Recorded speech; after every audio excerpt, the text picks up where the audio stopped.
아리따운 처녀들을 구하게 하시되 전국 각 지방에 관리를 명령하여 아리따운 처녀를 다 도성 수산으로 모아 후궁으로 들여 궁녀를 주관하는 내시 헤게의 손에 맡겨 그 몸을 정결하게 하는 물품을 주게 하시고 왕의 눈에 아름다운 처녀를 와스티 대신 왕으로 삼으소서 하니 왕이 그 말을 좋게 여겨 그대로 행하니라. 도성 수산에 한 유다인이 있으니 이름은 모르드게라. 그는 베냐민 자손이니 기스의 증손이요 시므이의 손자요 야일의 아들이라. 아멘. 본당에 이렇게 내려와서 예배 드리는 게 정말 오랜만인 것 같습니다.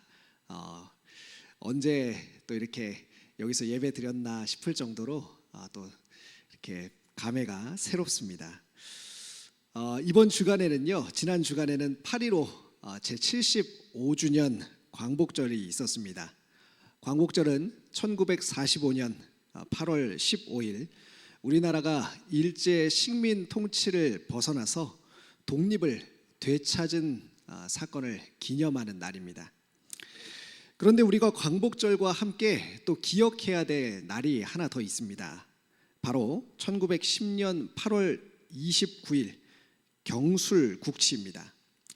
이 말을 그대로 풀어보자면요, 경술, 즉 경술년에 일어난 국치, 나라의 치욕스러운 날이라는 뜻으로 일본은 우리나라를 빼앗기 위해서 강제로 한일 합병 조약을 체결하고 이를 8월 29일 날 공포함으로써 이때부터 대한제국은 국권을 상실하게 되고 일제 강점기가 시작되게 됩니다. 자유를 빼앗기고 나라를 잃은 국민들의 삶이 얼마나 고단하고 끔찍했을까요?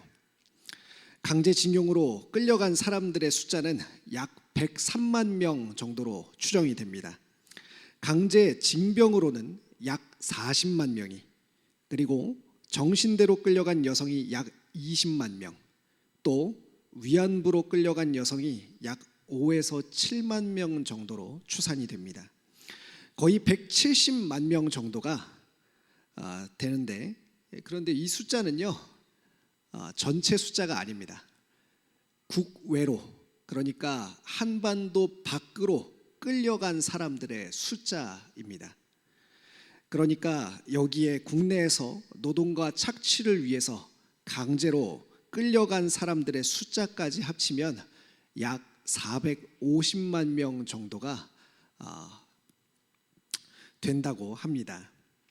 일본은 사람뿐만 아니라 식량도 자원도 심지어 가축까지 무차별적으로 수탈해 갔습니다. 이뿐만이 아닙니다. 무력을 앞세워 영토를 정복할 수는 있었지만 사람들의 정신까지 지배할 수는 없었습니다. 따라서 사람들을 천황의 식민으로 만들기 위해서는 사람들의 정신을 지배해야 했습니다. 그래서 언어와 문화를 완전히 빼앗기 위해 애를 많이 썼습니다. 한글 신문을 폐간시키고 이름과 성을 모두 일본말로 개명하도록 했습니다. 한글과 말을 배우지 못하게 하고 사용하지도 못하게 했습니다. 뿐만 아니죠, 역사를 왜곡하고 조작하고 또 말살하는 정책을 폈습니다. 이렇듯 식민 지배를 받는 나라의 국민은 본래 자신의 정체성을 잃어버릴 환경에 던져지게 됩니다. 낯선 땅으로 끌려가서 다른 언어를 사용하고 다른 나라의 음식을 먹으며 다른 환경과 문화 속에서 살아가게 됩니다. 그렇게 시간이 흘러서 한 세대가 가고 또 한 세대가 가고 세월이 흘렀을 때, 그렇게 세월이 흐르고 나서 그들은 과연 누구였을까요? 오늘 우리가 읽은 에스더서도 우리 역사와 비슷한 경험을 가지고 기록되었습니다. 이스라엘은 하나님께 불순종하고 우상 숭배함으로 인하여서 약속의 땅에서 쫓겨나는 심판을 받게 됩니다. 그들은 제국 바벨론의 침공으로 도시와 성전이 모두 파괴되고 백성들은 바벨론 포로로 끌려가게 됩니다. 그런데 주전 538년에요, 다시 페르시아의 고레스가 이 바벨론을 침공하여서 무너뜨리게 됩니다. 그리고 이 일을 기념하기 위해서 당시 바벨론의 포로로 있던 유다 사람들의 본국으로의 귀환을 허락하게 됩니다. 그러나 유다 포로민들 중 일부는요, 고향으로 돌아가지 않고 여전히 바사, 즉 페르시아에 남아 거주하는 사람들이 있었습니다. 그리고 에스더서는요, 이렇게 당시에 페르시아에 남아 거주하고 있었던 사람들의 이야기를 다룬 내용입니다. 그러니까 에스더서에 기록된 포로민들은요, 무려 두 번이나 포로가 된 사람들이었습니다. 처음에는 바벨론의 포로가 되고, 그리고 바벨론이 또다시 페르시아에 함락되면서 다시 페르시아의 포로가 되는 그런 끔찍한 삶을 경험한 사람들이지요. 한마디로 포로가 된 사람들이었습니다. 이들의 삶이 얼마나 고단했을까요? 이들은 과연 어느 나라 사람으로 존재하고 있었을까요? 오늘 5절 말씀은 이렇게 등장인물을 소개합니다. 같이 한번 읽어볼까요? 5절 말씀입니다. 시작. 도성 수산에 한 유다인이 있으니 이름은 모르드게라. 그는 베냐민 자손이니 기스의 증손이요 시므이의 손자요 야일의 아들이라. 5절은요, 구약 성경이 보여주는 전형적인 인물 소개 형식을 따르고 있습니다. 그가 누구의 아들인지, 어느 지파에 속했는지 하나하나 자세하게 다루고 있죠. 다음 단어를 유의해서 한번 다시 보시기 바랍니다. 유다인, 베냐민, 자손. 여러분은 자신을 소개할 때 어떻게 소개하십니까? 여러분이 사는 곳, 아니면 여러분의 직업, 여러분이 가지고 있는 종교나 아니면 출신 학교나 혹은 학력, 아니면 나이나 성별 내려주셔도 좋습니다. 어떤 것으로 여러분 자신을 소개하십니까? 여러분 중에서 내가 그리스도인이라는 사실을 누군가를 만났을 때 자랑스럽게 그리고 자신 있게 소개하시는 분들 있으십니까?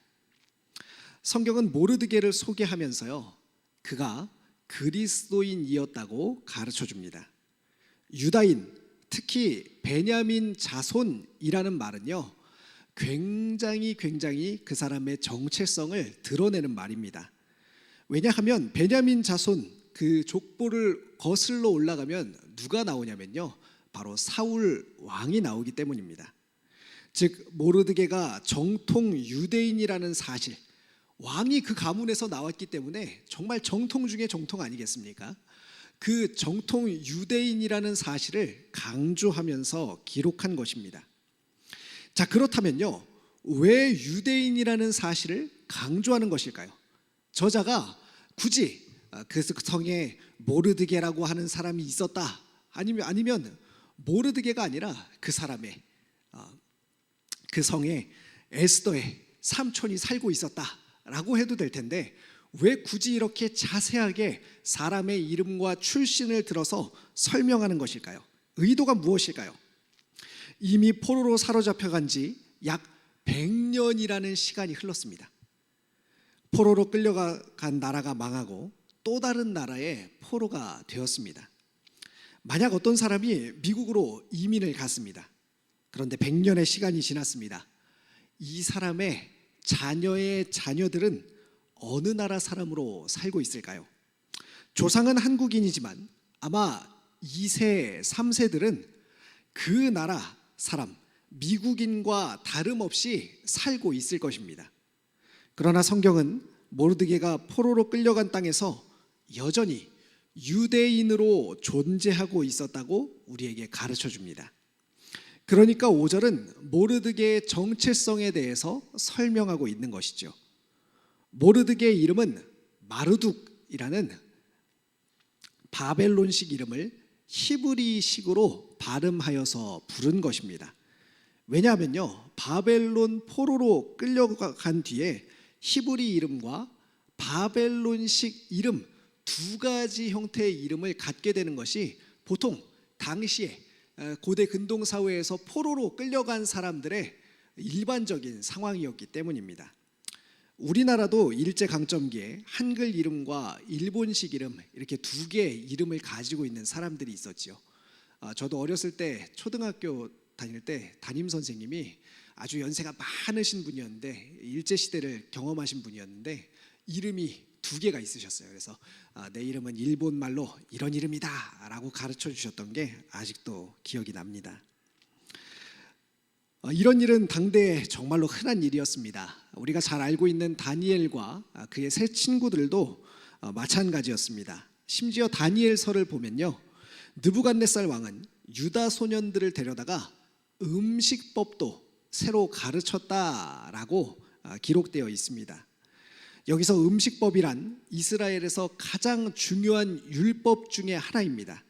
이스라엘에는 중요한 율법이 세 가지가 있었는데요. 하나는 제사법, 그래서 제사를 어떻게 드려야 할지, 하나님과 어떻게 관계를 맺어야 할지 제사를 통해서 제사법이 있었고요. 두 번째는요, 음식법, 어떤 음식을 먹어야 될지, 어떤 음식을 먹으면 안 되는지 음식법이 있었고요. 세 번째는 정결법이죠.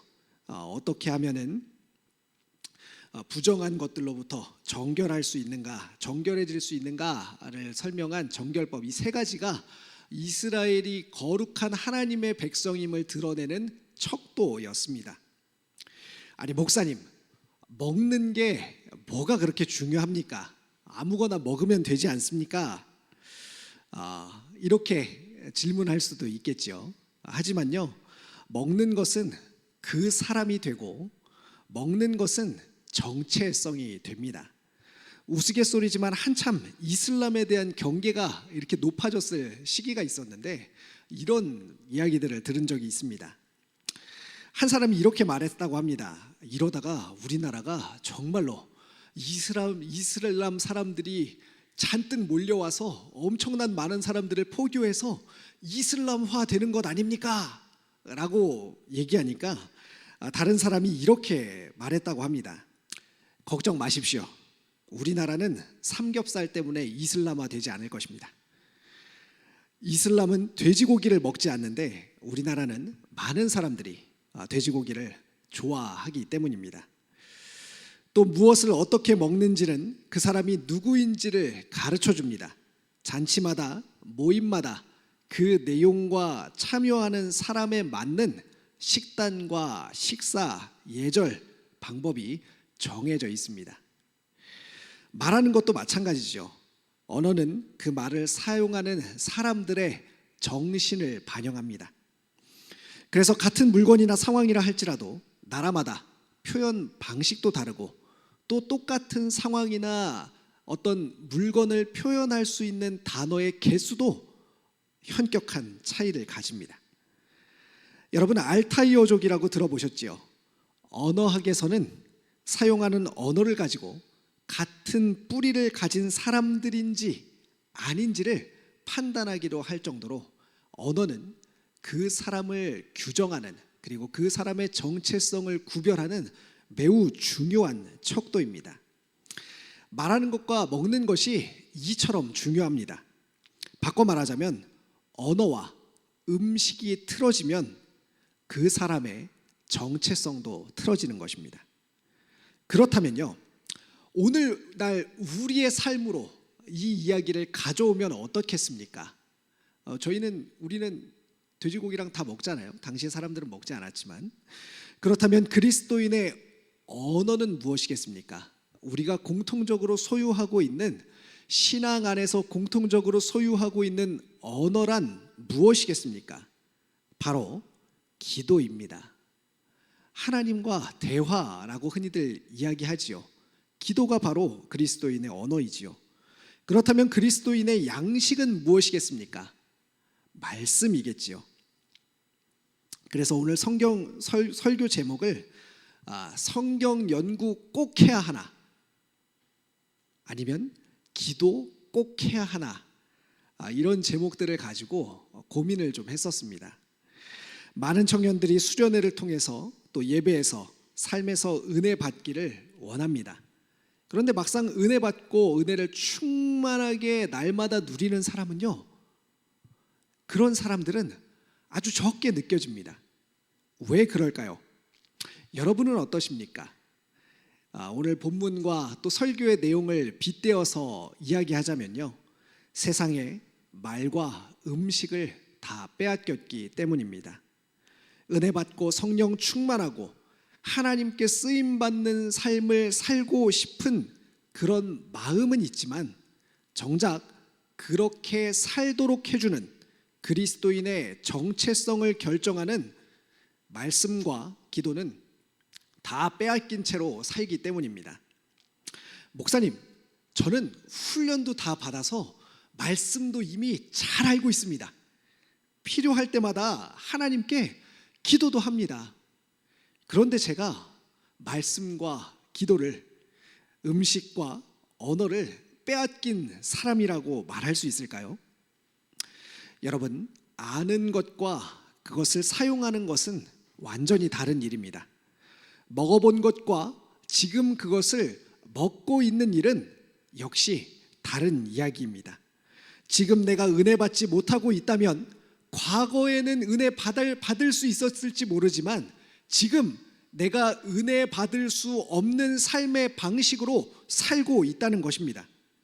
내가 사는 게 하나님 나라 백성으로 사는 게 아니고 세상의 식민으로 살고 있기 때문입니다. 세상은요, 끊임없이 우리를 다시 세상의 종으로 만들기 위하여서 우리에게 끊임없이 언어를 내놓으라고 요구합니다. 자신들이 먹는 음식을 함께 먹도록 그 상에 끊임없이 앉힙니다. 말씀 대신 SNS의 유행과 영상들과 수많은 유튜버의 말들이 여러분의 음식이 되셨습니까? 기도 대신 성공과 인정과 인기와 자기애가 여러분들의 언어가 되셨습니까? 계속해서 이와 같은 방식으로 살아간다면 그리스도인으로 살기는 시간이 지날수록 점점 더 어려워지게 될 것입니다. 시간이 지날수록 여러분의 정체성은 하나님 나라의 백성보다 세상의 식민에 훨씬 더 가까워지게 될 것입니다. 그래서 언어를 사수하고 정체성을 지켜야 하는 것입니다. 아마 모든 청년들이 말씀과 기도의 중요성에 관해서라면요, 어떤 거리낌도 없이 동의하실 것입니다. 모두가 하나님에 대한 진심이 있기 때문입니다.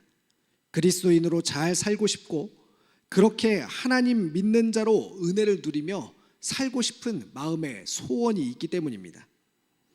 그러나 여러분, 한번 여러분의 삶을 돌아보십시오. 나의 인생길을 한번 곰곰이 되짚어 보시기 바랍니다. 항상 원함은 있었지만 그것을 실제로 나의 삶으로 누렸던 적이 얼마나 있는지 말입니다. 진심만으로는 되지 않습니다. 왜 그렇습니까? 세상이 여러분을 가만두지 않기 때문입니다. 그냥 내가 아무것도 안 하고 가만히 있는다고 해서 그 자리에 있게 되는 것이 아니라는 말입니다. 우리는 끊임없이 위로부터 흘러내려오는 폭포를 거슬러 올라가는 사람들과 같습니다. 세상의 물결과 풍랑이 거세게 몰아치는데 그것을 거슬러서 하나님의 말씀과 뜻을 실현하는 자로 이 땅에 보냄받은 사명자이기 때문입니다. 그래서요, 훈련이 필요합니다. 가만히 있는 것에는요, 아무런 훈련도 필요하지 않습니다. 만약 흘러가는 물을 따라서 가만히 그냥 떠내려가도 된다라고 한다면요, 어떤 훈련도 필요하지 않을 것입니다. 그러나 파도가 치는 바다에서 이 섬에서 반대 섬까지 헤엄을 쳐서 가야 한다든가, 아니면 거꾸로 흘러가는 물살을 거슬러 올라가야 된다든가 한다면요, 여러분, 그냥 되지 않을 것입니다. 반드시 흘러가는 물살을 거슬러 올라갈 수 있는 힘과 특별한 방식의 훈련이 필요한 것입니다. 여러분, 정말로 훈련이 필요한 때입니다. 싸워야 진심도 지킬 수 있기 때문입니다. 우리는 이미 지난 과거의 역사를 통해서 이 사실을 뼈저리게 배웠습니다. 싸우지 않고 싸움에서 지면 사랑하는 사람도 우리 자신의 역사도 지킬 수 없다는 사실을 말입니다.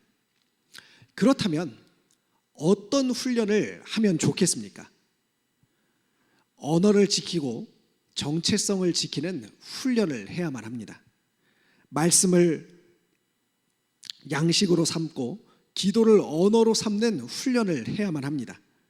이것은 한두 번에 되지 않습니다. 수련회 한 번 갔다 온다고 될 일도 아닙니다. 계속해서 삶에서 훈련하고 연습하고 또 연습해야만 합니다. 잘 안 된다고 포기하지 마십시오. 잘 안 되는 일이니까 훈련하는 것입니다. 그래서 청년부는요, 하반기 순모임에서 다시 말씀을 가르치고 배웁니다. 여러분의 일상에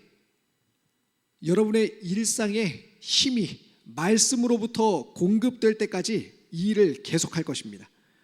그래서 청년부는 하반기에도 계속해서 기도를 가르치고 해나갈 것입니다. 합기도순이 모집 중에 있습니다. 기도하는 작은 공동체가 일어나고 월마다 공동체가 함께 정기 기도회를 하고 크고 작은 일들이 있을 때마다 수시로 예배 때 기도할 것입니다. 에너지가 필요할 때 밥을 먹듯이 누군가와 이야기할 때 우리의 진심을 담은 언어로 이야기하듯이 자연스럽게 기도가 여러분의 힘과 언어와 메시지가 될 때까지 이 일을 계속해 나갈 것입니다. 말씀을 정리하겠습니다. 누구나 하나님을 향한 진심은 있습니다. 그러나 진심을 지키려면 반드시 싸워야 합니다. 나를 공격하는 악한 영들로부터 싸워 이기는 사람이 믿음도 신앙도 지킬 수 있습니다. 사랑하는 청년 여러분, 진심이 아니라 싸움입니다. 한 번의 체험이 아니라 매일의 훈련입니다. 이 훈련을 잘 하셔서 세상에서 끝까지 100년, 200년, 수천 년이 흐른다 할지라도 그리스도인으로 살아내시는 우리 모든 청년들이 되기를 간절히 축원합니다. 기도하겠습니다. 하나님, 우리의 언어와 음식을 하나님으로부터 공급받기 소원합니다. 말씀과 기도가 우리의 양식과 언어가 될 때까지 하나님 앞에서 이 경건에 이르는 훈련을 게을리하지 않게 하여 주시옵소서. 끊임없이 일상에서 훈련하게 하여 주시고 또 그로 인하여서 정말로 하나님 앞에서 우리의 진심과 온전한 믿음과 신앙을 지켜내는 우리 모든 청년들이 되게 하여 주시옵소서. 예수님 이름으로 기도합니다. 아멘.